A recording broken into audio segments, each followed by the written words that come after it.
이제 다음 주면은 이제 날씨도 50도, 60도 돼서 정말 봄의 시작을 알리는 그런 날씨로 알고 있습니다.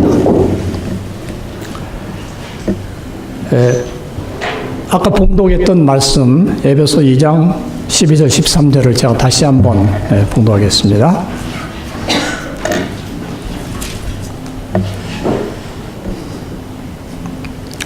그때 너희는 그리스도 밖에 있었고 이스라엘 나라 밖의 사람이라 약속의 언약들에 대하여는 외인이요 세상에서 소망이 없고 하나님도 없는 자이더니 이제는 전에 멀리 있던 너희가 그리스도 예수 안에서 그리스도의 피로 가까워졌느니라 그랬습니다.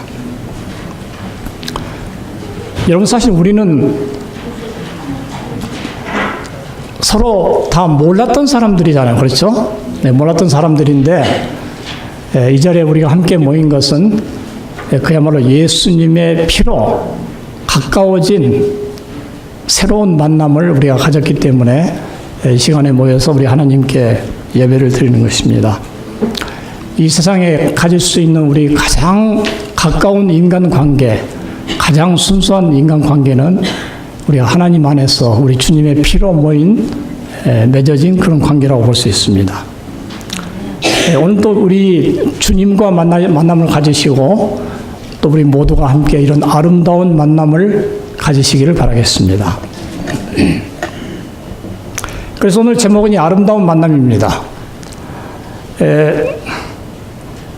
오래전에 아주 유명한 한 역사학자가 이런 이야기를 했습니다. 이분이 인류의 역사를 여러 가지로 연구를 해보니까 세 가지의 그 역사관을 가질 수 있었어요.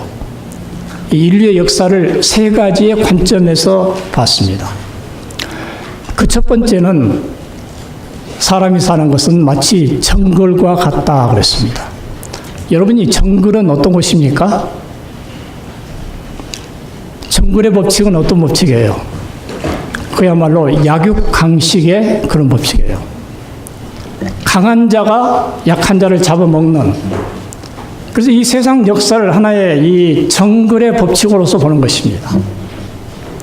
우리 동의하시죠? 그렇죠? 이 세상은 강자가 이기고 약자는 지는 것입니다. 두 번째 보는 관점은 뭐냐면은 하나의 운동 경기장과 같다 그랬습니다. 여러분, 운동 경기장은 뭐 하는데? 경쟁하는데 경쟁.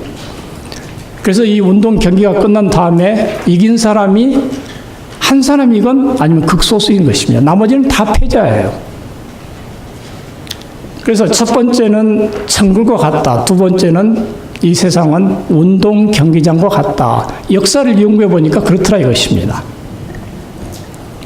정말 이 세상은 이 두 가지 관점에서 보면은 너무나 살벌하고 냉엄해요. 이것이 우리 사는 세상이다 이것입니다.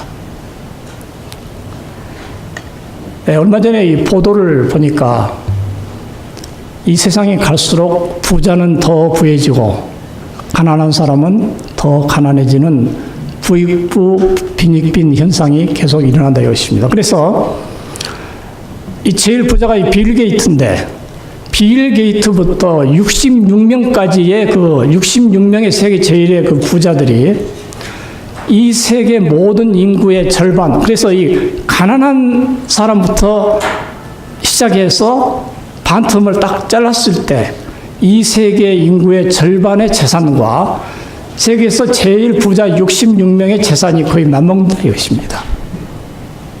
여러분, 참 놀랄 일이죠. 그만큼 이 부가 편중이 되어 있어요. 그래서 어떤 나라에서는 양식이 남아서 썩어서 어떻게 처리를 할 수가 없는 그런 나라가 있는가 하면은 어떤 나라는 오늘 하루 먹을 끼니가 없어서 굶어 죽는 사람이 참 많이 있는 것입니다. 왜냐하면 이 세상에 약육강식, 그야말로 정글과 같고 운동 경기장과 같기 때문에 모든 게 경쟁과 또 약육강식의 세상이기 때문에 그런 것입니다.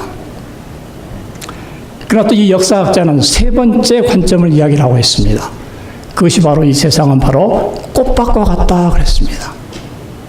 여러분, 꽃밭은 아름답죠? 그러나 우리 그냥 아름다움만 주는 게 아니에요. 아름다운 것도 주지만은 우리에게 열매를 주는 것입니다. 근데 여러분이 꽃이 열매를 주기 위해서는 꽃 하나만으로 되지 않아요. 뭐가 있어야 됩니까? 벌이 있어야 되고 나비가 있어야 되는 것입니다. 그래서 이 벌과 나비가 꽃으로부터 이 꽃가루를 옮겨줘야 결실을 할 수 있는, 열매를 맺을 수 있는 거예요. 그리고 이 벌과 나비는 꽃에서 꿀을 먹는 것입니다. 상부상조를 하는 거예요. 여러분, 아름다운 만남입니까? 사실은 교회가 이래야 되는 거예요. 네. 정말 이 벌이나 나비나 꽃은 이들이 있음으로 인해서 서로 간에 존재한다는 의미를 가져요. 이 중에 하나만 없어도 안 됩니다. 그래서 어떤 작가는 이걸 어떻게 이야기했냐면은 참으로 우아한 질서다. 그랬어요. 참 표현이 멋있죠. 우아한 질서. 그리고 꽃과 나비와 벌은 하나다. 그랬습니다. 하나다. 이 중에 하나만 빠지면은 기능이 안 되니까 그렇게 이야기를 했습니다. 여러분, 신라 제27대 왕이 누군지 아세요? 유명한 선덕여왕. 이 선덕여왕이 공주일 때 덕만공주죠. 한 번은 이 당나라 태종이 아주 아름다운 그림을 선물을 하나 보냈어요. 그 그림이 뭐냐면 바로 모란꽃이 그려진 그런 그림이었습니다. 그리고 모란꽃의 씨를 같이 보냈습니다. 그래서 다들 보고 너무 좋아서 감탄하고 있는데 이 선덕여왕이 떡 보더만은 이 꽃은 향기가 없겠어? 딱 그러더래요. 향기가 없겠어. 그래서 그 씨를 심었더니 진짜 향기가 없더라 이것입니다. 여러분, 왜 그런지 아세요? 그 그림에는 꽃만 있지 벌과 나비가 없었어요. 이 조화가 깨졌다 이것입니다. 그래서 선덕여왕은 그만큼 지혜로웠어요. 이 그림은 향기가 없어. 벌과 나비가 없으니까. 그런 이야기를 했습니다. 여러분, 이 세 번째로 역사를 보는 이 꽃밭의 관점은 하나님의 창조의 섭리와 같은 것입니다. 서로 있어야 돼요. 서로 상부상조를 해야 그것이 돌아가는 것입니다. 사랑이 순환이 되는 것입니다. 그런데 이 세상은 이 세 가지가 다 섞여 있어요. 정글 같기도 하고 운동 경기장 같기도 하고 꽃밭 같기도 해요. 그렇죠? 네. 아무리 좋은 직장도 이 세 가지가 다 있습니다. 경쟁하는 직장, 그러면서 서로 간에 화기애애한 사원들. 교회는 이래서는 안 되는데 교회도 정글 같은 면이 있고 또 운동 경기장 같은 면이 있고 또 꽃밭 같은 면이 있습니다. 하나님이 그렇게 원치 않은 것이, 원하시지 않은 것이죠. 교회는 순수하게 꽃밭 같아야 돼요. 교회에서 어떤 경쟁이나 약육강식이 있어서는 안 되는 것입니다. 여러분이 성경에 보면은 정말 이 꽃밭같이 아름다운 만남들에 대해서 여러 가지로 많이 이야기를 하고 있습니다. 그래서 오늘은 특별히 사도행전을 생각하면서 여기서 주는 여러 가지 아름다운 만남을 생각을 하겠습니다. 여러분, 사도행전 10장을 다 펴주시기를 바라겠습니다. 사도행전 10장입니다.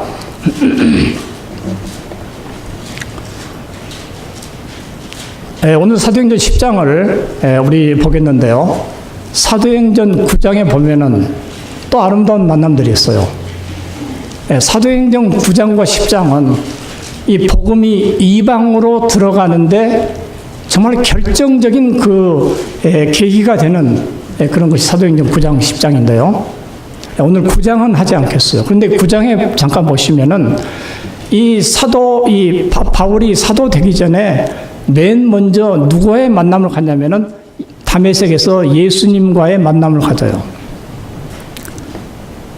그 다음에 이 공경에 처한 이 바울은 아나니와의 만남을 가져서 그 보살피는 받고, 그 다음에 궁극적으로 바나바와의 만남을 가져서 이 바나바가 정말 바울의 길을 이끌어주는, 모든 경쟁을 다 치우치고 이끌어주는 그런 아름다운 만남이 있습니다. 또 9장 거의 마지막에는 이 베드로가 이 도르가를 만나는 그런 장면이 나오죠. 여러분, 이 도로가는 뭘로 유명합니까? 구제와 선행으로 유명하죠. 오늘도 우리 태국마을 봉사를 하게 되죠. 지역봉사회 도로가에나 마찬가지죠. 이 도로가가 죽었을 때 베드로가 주 예수의 이름으로 살렸죠. 이런 정말 서로 간의 은인의 만남을 갖게 되는 것입니다. 그런데 이 사도행전 10장과 11장의 전반부는 전적으로 베드로와 고넬료의 만남에 대해서 강조를 하고 있습니다. 여러분이 성경을 보시면은 사람에 대한 칭찬이 아주 드물어요. 왜 이런가 여러분 너무 아시죠? 이 성경은 사람을 칭찬하기 위해서 있는 책이 아니고 죄인인 우리 사람, 죽을 수밖에 없는 우리 사람을 구원하시는 하나님의 능력을 나타내는 게 성경책인데 이런 성경에다 사람을 칭찬한다는 것은 조금 모순이 있는 거예요. 그럼에도 불구하고 성경에서 사람을 칭찬한다는 것은 이건 보통 일이 아닌 것입니다. 여러분 그렇죠? 이건 대단한 거예요. 그런데 이 고넬료에 대해서는 성경이 칭찬을 아주 많이 하고 있어요. 자, 우리 10장 1절 2절을 잠깐 보겠습니다. 10장 1절 2절 보겠습니다. 가이사랴에 고넬료라는 사람이 있으니 이달리아 부대라는 군대 백부장이라. 그가 경건하여 온 집안과 더불어 하나님을 경외하며 백성을 많이 구제하고 하나님께 항상 기도하더니. 여러분 단순한 두 성경절이지만은 이 두 성경절이 우리에게 주는 엄청난 메시지가 있는 것입니다. 10장 1절은 고넬료가 어떤 배경을 가진 사람인가, 어떤 지위에 있는 사람인가를 이야기하고 있어요. 여기 보면은 가이사랴에 있었다. 여러분 가이사랴가 어떤 지방입니까? 그 당시 유대나라는 이 로마의 식민지로 있었는데 이 팔레스타인 전체를 지배하는 그 총독이 살았던 총독 관저가 있는 곳이 바로 가이사랴예요. 모든 정치의 중심지였습니다. 바로 이 고넬료라는 사람이 있는데 이 사람은 이달리아 부대의 백부장이다. 여러분 이탈리아의 부대는 보통 군대가 아니에요. 가장 엘리트들만 뽑아서 다른 데는 식민지에서도 이렇게 이 군인을 뽑지만은 이탈리아 이 부대는 순수하게 로마 사람들만 뽑아요. 그래서 총독을 보필하는 아주 정예 부대입니다. 그런데 그 백부장인데 고넬료는 아주 엘리트 중에 엘리트 장교인데다가 귀족 출신이라고 그랬습니다. 여러분 이상뭘 바라겠어요. 그렇죠? 이렇게 해서 이 고넬료에 대한 이 배경을 이야기를 하고 나서 2절에 보시면은 그가 경건하여 온 지방과 더불어 하나님을 경외했다 그랬습니다. 자기만 경건한 것이 아니고 온 지방과 더불어서 하나님을 경외했다. 여러분 이게 쉽습니까? 어렵습니까? 대단히 어려워요. 네. 그야말로 이 고넬료의 이 경건은 그야말로 산 경건인 것입니다. 그가 모든 면에서 본을 보였기 때문에 온 집안, 그 집안에는 가족들뿐만 아니라 자기 종도 있었을 것이고 부하도 있었을 것입니다. 여러분 대단한 거예요. 여러분 사도행전에 보면은 여러 곳에서 온 집안이 예수를 믿고 침례를 받았다는 그런 이야기가 여러 군데 나옵니다. 그 중에서 몇 개를 보면은 빌립보에서 아주 신실한 그 루디아라는 그 여인, 사도 바울을 만났죠. 그 다음에 고린도의 회당장 그리스보라는 그 사람. 그 다음에 여러분 너무 잘 아시는 빌립보 감옥에 이 바울과 신라가 갇혔을 때 극적으로 구출을 받았을 때 있었던 그 간수. 온 지방과 더불어서 침례를 받았다고 그렇게 나옵니다. 여러분 한 가지 재미있는 것은 빌립보 감옥의 이 간수는 훗날 빌립보 교회의 한 지도자였다라는 그런 설도 있어요. 그래서 이 빌립보 2장 25절에 보면은 에바브르디도라는 그런 그 사람이 나오는데 이 사람이 몸이 불편해도 사도 바울을 충실히 보필하고 여러분 보시는 빌립보서를 빌립보 교회에 전달했던 그 사람인데 이 사람이 바로 빌립보 감옥의 간수가 아니었냐 하는 그런 설도 있습니다.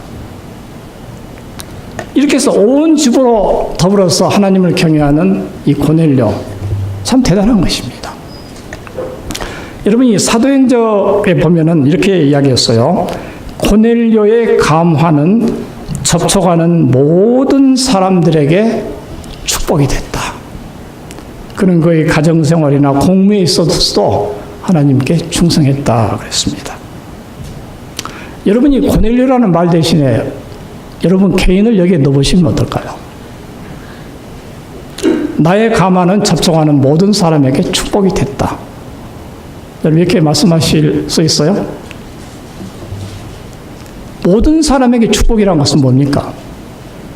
이 고넬료가 접하는 많은 사람이 있을 거예요. 그의 군대 부하에게도 상관에게도 그의 종들에게도 그의 가족들에게도 심지어는 식민지 유대의 그 핍박받는 유대인들에게까지도 축복이 됐다 이것입니다. 저는 이 사도행전 10장을 읽으면서 막 가슴이 떨렸어요. 어떻게 이런 사람이 다 있나? 어떻게 이런 사람이 있나? 하는 생각을 했습니다. 그 다음에 두 번째 보면은 10장 2절에 이렇게 되어 있죠. 하나님을 경외하며 더불어 하나님을 경외하며 백성을 많이 구제하고 하나님께 가끔 기도했다고 그랬습니까? 항상 기도했던 사람이에요. 참, 네, 그렇죠? 여러분 우리가 이 기도를 많이 하고 구제를 많이 하는데 이 고넬료가 했던 기도와 구제는 어떤 기도와 구제인가? 이 4절 한번 보시기 바랍니다. 그 밑에 4절 보시면은 그때 이제 그 고넬료가 제9시 그러니까 오후 3시죠. 기도를 하는데 이때 하늘에서 이 천사가 환상에 나왔어요. 그러면서 하는 이야기가 고넬료가 주목하여 보고 두려워 이르되 주여 무슨 일이니까? 천사가 이르되 내 기도와 구제가 하나님 앞에 상달되어 기억하신 바가 되었다. 대단한 말씀이에요. 여러분 이 말씀은 무슨 말입니까? 우리가 기도하고 구제를 해도 하나님 앞에 상달되지 않는 것도 많이 있을 수 있다 이거예요. 그런데 여기 보면은 천사가 특별히 이런 이야기를 네가 기도하고 네가 구제를 많이 하는데 이게 하나님 앞에까지 상달되었고 하나님이 기억을 하셨다 이것입니다. 여러분이 마태복음 6장에 보면은 산상수훈이 나오죠. 예수께서 그렇게 말씀하시잖아요. 너희가 구제하거나 기도할 때 사람에게 보이기 위해서 하지 마라. 사람의 영광을 받기 위해서 하지 마라. 은밀하게 기도하고 은밀하게 구제하라. 이렇게 되면은 은밀할 때 하늘에 계신 하나님께서 이걸 보시고 갚으셔 주실 것이다. 그랬습니다. 딱 맞는 이 고넬료가 하는 것이 바로 이런 거예요. 여러분 은밀하다고 그래서 뭐 항상 숨어서 한다는 것이 아니에요. 우리의 동기가 사람에게 보이려는 그런 게 아니고 사람의 영광을 받으려는 게 아니고 오직 하나님께서만이 영광 받으시도록 하는 것이다 이것입니다. 우리가 하는 기도나 우리가 하는 이 봉사나 이 구제가 많은 경우에 사람들 선에서 멈출 수가 있다 이것입니다. 사람들 칭찬을 구한다면. 예수님 그러셨죠. 그들이 이미 자기 상을 받았다 이거예요. 하늘에서 줄 상이 없다 이것입니다. 그래서 우리에게 너무나 큰 교훈을 주고 있습니다. 여러분 우리가 구제하고 기도할 때 하늘에 상달되고 하나님께서 기억하시는 바 된 기도, 하나님께서 기억하시는 바 된 그런 구제나 봉사를 하는 것이 얼마나 아름답습니까? 정말 그래야 될 것 같아요. 그리고 그는 항상 기도했다고 그랬습니다. 자, 우리 이제 고넬료에 대해서 좀 아셨죠? 네, 그는 어떤 배경, 또 어떤 삶을 살았는가를 알 수 있습니다. 여러분, 베드로는 어떤 사람입니까? 베드로는 피지배국, 로마동 피지배국의 평범한 어부, 그야말로 평빈이었습니다. 그것도 갈릴리, 시골 갈릴리 출신. 그러나 예수님을 만나고 정말 예수님과의 극적인 만남을 갖잖아요. 그의 모든 삶을 주를 위해서 바치기로 결심했던, 성경은 베드로에 대해서 많이 칭찬하잖아요. 예수님은 3번이나 부인하고 또 그의 그 급한 성격들 성경에 다 나와요. 이 고넬료와 상당히 대조를 이룹니다. 그러나 결국은 주를 위해서 그가 수교까지 하는 그런 베드로의 모습입니다. 그래서 이런 배경을 보면은 우리가 이 세상적인 안목으로는 고넬료와 베드로는 도저히 만날 수가 없는 사람이에요. 그렇죠? 세상적인 안목으로는 너무나 많이 대조가 되는 것입니다. 그러나 사도행전 10장은 이 두 사람이 만나게 되는 것입니다.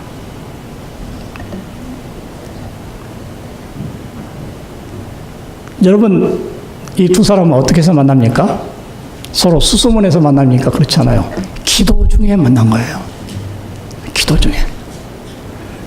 고넬료가 먼저 정기적인 기도를 했습니다. 9시 기도, 또 6시 기도. 그렇게 그 정기적인 기도를 하는데, 이날은 9시 기도, 오후 3시에 기도를 하는데 환상을 하늘에서 환상을 보여줘요. 그러면서 뭐라고 그랬습니까? 사람 요빠에 보내서 베드로라는 시몬을 만나라, 그렇게 했습니다. 또 베드로도 기도하는 중에, 요빠에서 기도하는 중에 한 낮 12시쯤 돼가지고 하늘에서 환상이 내렸잖아요. 아주 그 부정한 동물들의 그 환상이 내려온 우리 너무 잘 기억을 하고 있습니다. 여기서 중요한 것은 기도하는 중에 만났다 이것입니다. 기도하는 중에 환상을 통해서 하나님께서 메시지를 주셨다 이것입니다. 우리가 기도를 하지 않으면 하나님께서 우리에게 어떻게 메시지를 주시겠어요? 그래서 이 사무엘상에 보면은 기도하지 않는 죄를, 기도하기를 쉬는 죄를 범치 않도록 해주시라고 했습니다. 여러분이 하나님은 기도를 통해서 우리와 서로 소통하시는 거예요. 근데 여기 한 가지 중요한 사실이 있습니다. 10장 여기 4절 보시면은 다시 한번 보겠습니다. 정말 이건 중요하다고 생각합니다. 고넬료가 주먹아에 보고 두려워 이르되 주여 무슨 일이니까? 천사가 이르되 내 기도와 구제가 하나님 앞에 상달되어 기억하신 바가 되었다가 아니고 기억하신 바가 되었으니 그랬죠. 그 다음 이야기를 지금 이어가려는 거죠. 그렇죠? 기억하시는 바가 되었으니 뭔가 하나님께서 너에게 해주실 거다 이것입니다. 뭔가를 해주실 것이다. 마태복음 6장에 나오듯이 하나님이 갚아주시리라는, 뭔가를 좀 갚아주시려 하시는 거예요. 근데 이거 갚아주시는 것은 오늘 생각하는데 맨 먼저 뭘로 갚아주시냐면은 베드로를 만나게 해주신다 이것입니다. 여러분 이거 참 깊은 의미가 있어요. 우리는 네가 기도도 잘하고 구제도 잘했으니까 더 형통하게 해서 부자가 되게 해주겠다는 것이 하나님이 갚아주시는 게 아니고 하나님의 신실한 종을 만나게 해주는 것이 갚아주시는 거다 이것입니다. 이것이 성경이 우리에게 주시는 메시지인 것입니다. 이렇게 해서 이제 베드로가 이 고넬료를 만나기 위해서 가이사라에 오게 되잖아요. 우리 이제 24절로 넘어가도록 하죠. 24절. 여기 보시면은 이튿날 이제 베드로가 가이사라에 들어가니 고넬료가 그의 친척과 가까운 친구들을 모아놓고 기다렸다. 이 고넬료는 베드로를 혼자 만나지 않았어요. 저 사람이 정말 만날만한가 그런 거 따지지 않았어요. 하나님을 전적으로 믿고 모든 사람들 다 모아놓고 있는 건데 지금 여러분 앉아 계시다시피 이거 정말 하나님의 그 말씀과 메시지에 대한 그 진정성과 갈망이 얼마나 크면은 야, 다 와, 다 해서 가족들, 뭐 친구들, 뭐 모든 사람들 다 모아놓고 앉아 있는 거예요. 여러분 이 광경을 한번 상상을 해봤어요. 지금 베드로를 한 번도 만나지도 않았지만은 그걸 믿고 지금 다 모아놓고 앉아 있는 것입니다.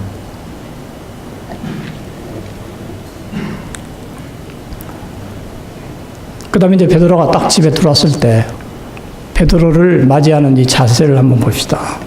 25절, 26절 보겠습니다. 마침 베드로가 들어올 때 고넬료가 맞아 어땠다고 그랬어요? 발 앞에 엎드려 절했다 그랬습니다. 베드로가 일으켜 이르되 일어서라 나도 사람이다. 여러분 이럴 수가 있습니까? 네, 이럴 수가 있어요? 엎드려 절했다. 얼마만큼 그 존경심을 가지고 했냐면은 베드로가 뭐래 나도 사람이다 할 정도 같으면은 지금 사람 이상의 어떤 존재에게 경배를 표하는 것처럼 했기 때문에 베드로가 나도 사람이다 할 정도로 그랬다 이거 아닙니까? 마치 어떤 신이나 왕 앞에 하는 것처럼 그렇게 한 것입니다. 지금 자기 주변에 자기의 종들, 가족들 다 보고 있는 데서 이 주인이, 이 대장이 유대인, 그러나 피지배적인 유대인의 한 그 예수님의 제자라는 사람 앞에서 벌쩍 엎드려졌다는 것은 여러분 이거 보통의 믿음을 가져오는 안 되는 것입니다. 그래서 베드로가 궁금했잖아요. 나를 왜 청했는가 하는 그 청한 목적이 33절에 나옵니다.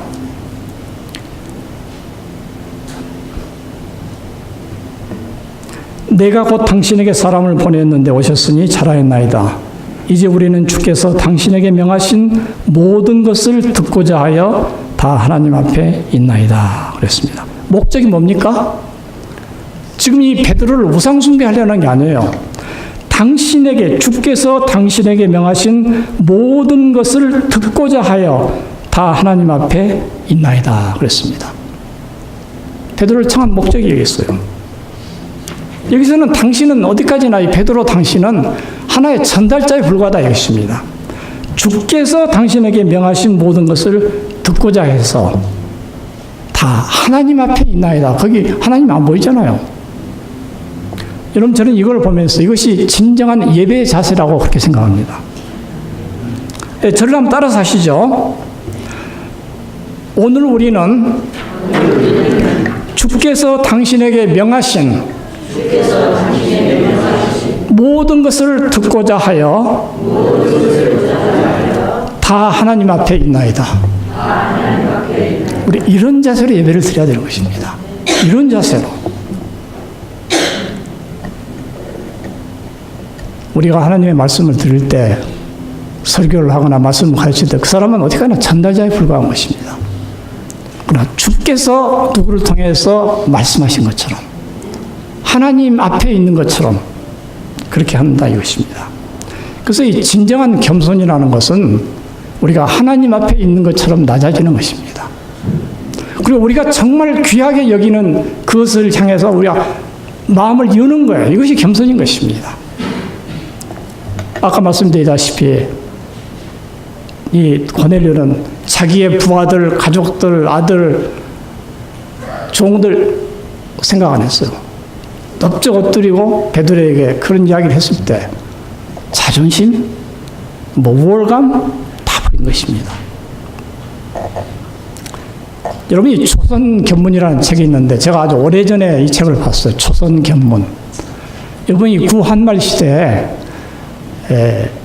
우리 그 조선에 왔던 여러 가지 외국 그 외교관들, 선교사들 또는 교육자들 이런 분들이 이 한국에 와가지고 오래 머물면서 한국에 대해서 보고 느낀 것을 적어서 놓은 것을 엮어놓은 책이 바로 조선견문이라는 책이에요. 그런데 여기 보면은 제가 참 관심 있게 봤던 게 이 에밀 마텔이라는 이 불란서 교육자가 있었습니다. 이 사람은 이 한국에 와가지고 40년을 살아요. 40년을. 그래서 이 경성제대에서도 이 교편을 잡았고 또 조선 총독부 관리로도 일을 했습니다. 또 이분의 부인은 그 일본 국가인 가미가요를 작곡했어요. 예. 그러니까 이 한국에 있으면서 좀 여러 가지 많은 일을 했다고 볼 수 있죠. 그런데 이제 이분이 한국을 본 그 견해를 썼는데 상당히 흥미로운 면이 있었습니다.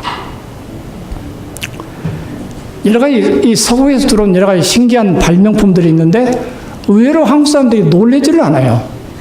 예. 한 번에 축음기가 뭔지 여러분 아시죠?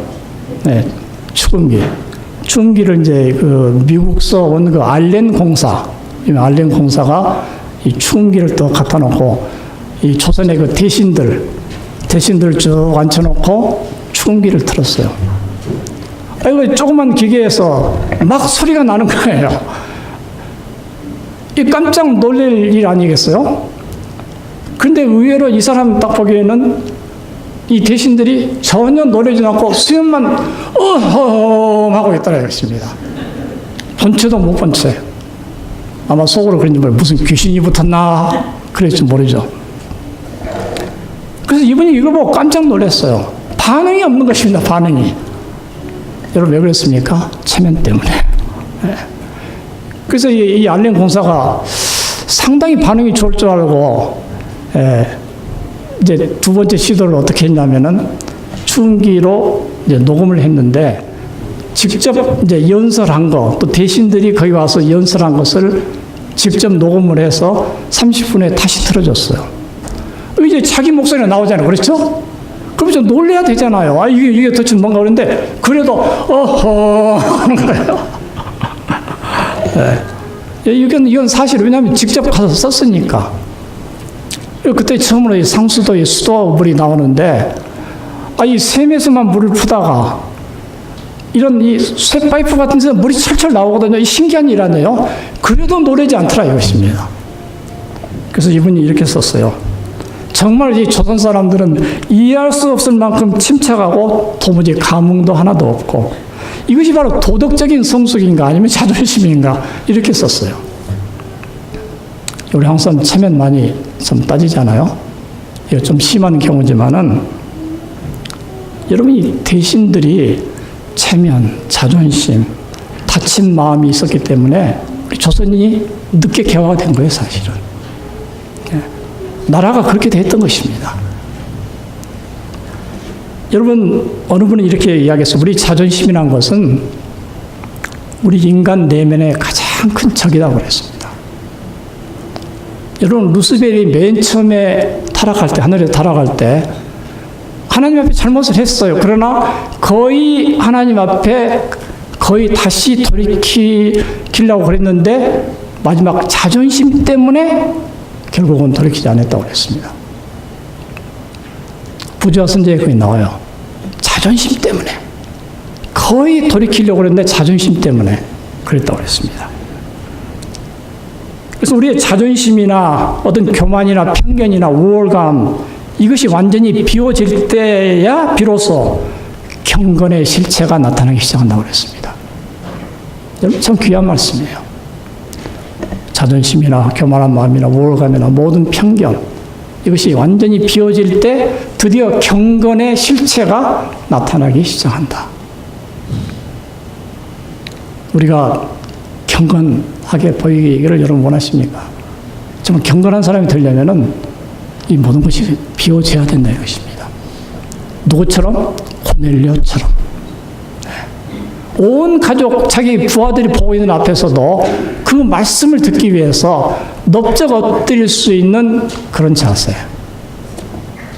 고넬료는 이런 점에서 하늘의 인정을 받은 것입니다. 자, 그럼 듣고자 하는 그 말씀이 뭐였는가? 여러분, 그 당시에 고넬료는 정말 어떤 그 이방에 사는 유대인을 통해서 그 여호와 하나님을 알았겠죠. 또 오실 메시아에 대한 예언도 알고 있었다고 했습니다. 그러나 오신 메시아인 예수님에 대해서는 몰랐어요. 그래서 하나님은 이걸 가르쳐주고 싶으셨던 것입니다. 그래서 이 베드로가 설교를 하는 장면이 10장에 좀 나오는데 제가 읽지는 않겠습니다만은 바로 예수님에 대해서 설교를 했어요. 예수님의 생애, 예수님의 이적, 또 예수께서 배반당하시고 십자가에 돌아가시는 것, 예수님의 부활, 승천, 또 모든 구약 속의 모든 선지자가 바로 증거했던 바로 그분. 그래서 그를 믿는 모든 사람은 그 이름을 힘입어서 죄 사함을 얻어서 구원을 얻는다. 이런 기본적인 그리스도에 대한 그런 설교를 했을 때 이 사람들의 마음이 뜨거워지고 그때 성령이 임하셨다고 그랬습니다. 성령이. 그러면서 이 사람들이 막 방언을 하고 하나님을 높이고 그런 기록이 있습니다. 여러분 아까 제가 말씀드릴 때 이 고넬료가 정말 고넬료의 기도와 구제가 하늘에 상달되었는데 하나님이 기억하신 바 되었는데 그때 하나님이 내리시는 그 상이 맨 처음에 베드로를 만나게 한 것이었다고 그랬지 않습니까? 뭐 더 형통하게 한 게 아니고 그 다음에 그 목적이 뭐냐면 바로 이거예요. 가장 큰 하나님이 주실 수 있는 선물 성령을 주시는 것입니다. 복음을 주시는 거예요. 이것이 하나님이 우리에게 줄 수 있는 가장 큰 선물이에요. 우리가 부자가 되게 하고 뭐 자손이 잘 되게 하고 그래서 이미 고넬료도 그렇게 했어요. 여러분 고넬료 남부럽고 거 하나도 없잖아요. 아까 말씀드린 것처럼. 그러나 하나님께서는 그런 고넬료에게 주시는 선물이 좋은 사람 만나게 하고 그 사람을 통해서 복음을 듣게 하고 성령의 선물을 받는 것입니다. 우리가 신앙할 때 이걸 분명히 생각을 하셔야 돼요. 복음을 제대로 알고 성령님의 인도를 받는 그런 삶일 때 우리는 비로소 남 부럽지가 않은 것입니다. 네. 여러분 베드로는 아까 제가 이 꽃밭의 이야기를 하면서 서로 상부상조한다고 그랬죠. 베드로는 뭘 깨달았습니까? 베드로는 여기 보면 그렇게 이야기를 했어요. 하나님은 외모로 보시지 않는 것을 내가 깨달았도다 그랬습니다. 베드로가 비록 전도도 잘하고 병자도 고치고 죽은 사람도 살렸지만은 그러나 그때까지 못 깨달았던 것은 편견. 하나님은 외모로 사람을 판단하지 않으신다. 차별을 하지 않으신다 하는 것을 그때 깨달은 거예요. 그래서 여러분 우리가 주님을 위해서 아무리 많은 일을 해도 깨닫지 못하는 게 있다는 것을 우리 알아야 돼요. 그 다음에 두 번째는 뭘 깨달았냐면 이것은 이제 사도행전에 나오는데 베드로가 예수님에 대해서 이 말씀을 전하면서 자기도 그 말씀에 대해서 더 깨닫게 됐다고 그랬어요. 그래서 우리가 설교를 하거나 말씀을 가르치시는 때 우리는 완벽하게 깨달은 사람 아무도 없어요. 우리는 가르치면서 또 깨닫는 것입니다. 우리 여러 교사님들 잘 아시죠? 가르치면서 우리는 또 배우는 거예요. 베드로는 두 가지를 얻은 것입니다. 네. 오늘 이런 아름다운 만남, 사업상의 만남이 아닙니다. 어떤 취미가 맞아서 만나는 게 아니에요. 사교적인 만남이 아닙니다. 바로 예수님 안에서 예수님의 피로 만난 이 아름다운 만남을 우리가 살폈습니다. 지금 이 자리에 우리 디트로이트 교회 여러분들 앉아 계시죠? 정말 지금부터 20, 30년 전만 해도 우리는 서로 몰랐어요. 멀리는 타이완에 계신 분도 계셨어요. 한국에 계신 분도 있었습니다. 한국도 이도 저도 다 서울 또 어디 여러 군데 또 그때 미국에 계신 분도 계셨어요. 그때는 서로 생면부지 서로 다 모르는 상태였어요. 그러나 오늘 우리는 이 자리에 함께 있는 것입니다. 성령님께서 맺어주신 인연인 것입니다. 혈연보다 더 귀한 것입니다. 예수님께서 마태복음 12장 50절에 보면 그렇게 이야기하셨잖아요. 한 번은 예수님의 어머니와 그 동생들을 이 형제들 데려가서 예수께서 뭐라고 그랬어요? 하나님의 뜻대로 하는 자가 내 형제요, 내 어머니라고 그랬습니다. 혈연보다 더 중요한 것, 하나님 안에서 만나는 그 만남이야말로 하늘이 인정하는 만남인 것입니다. 아까 오늘 본문 가운데 그렇죠. 에베소 2장 13절에 전에 멀리 있던 너희가 저희 뭐 타이완에서 한국에서 미국에서 멀리 있던 너희가 그리스도 예수 안에서 그리스도의 피로 가까워졌느니라. 사람의 피로 가까워진 게 아니에요. 사람의 혈연으로 가까워진 게 아닙니다. 그리스도의 피로 가까워졌느니라. 여러분 곁에 계신 분들 다 소중합니까? 이걸 정말 생각을 해야 돼요. 네. 그래서 고넬료처럼 우리의 만남을 소중히 여겨야 됩니다. 오늘. 그리고 고넬료처럼 접촉하는 모든 사람에게 축복이 된 것처럼 우리가 우리 말고 다른 사람들에게도 축복이 되는 삶을 살아야 됩니다. 그래서 우리 말고도 또 많은 사람들과의 아름다운 만남을 우리는 가져야 되는 것입니다. 여러분 사도행전에 보면 이런 말씀이 있어요. 이 세상에는 우리가 생각하는 것보다 하나님의 나라에 더욱 가까운 사람들이 많이 있다 그랬습니다. 우리뿐만 아니고 지금 우리 이 메트로 디트로이 지역에 많은 한인분들, 다른 분들, 우리가 생각하는 것보다도 하나님의 나라에 더 가까운 분들이 많이 있어요. 우리는 그분들과 아름다운 만남을 가져야 되겠습니다. 우리 개인, 우리 각자가 예수님의 피로 아름다운 만남을 가질 때, 그렇게 해서 정말 아까 말씀드린 꽃밭처럼 서로 상부상조하고 그래서 열매를 맺는 꽃밭처럼 되어갈 때 우리 교회는 아름다운 교회가 될 것입니다. 오늘 이 아름다운 교회가 되도록 우리 모두가 기도하시고 이런 축복에 참여하는 우리 모두가 되시기를 바라면서 말씀을 마치도록 하겠습니다.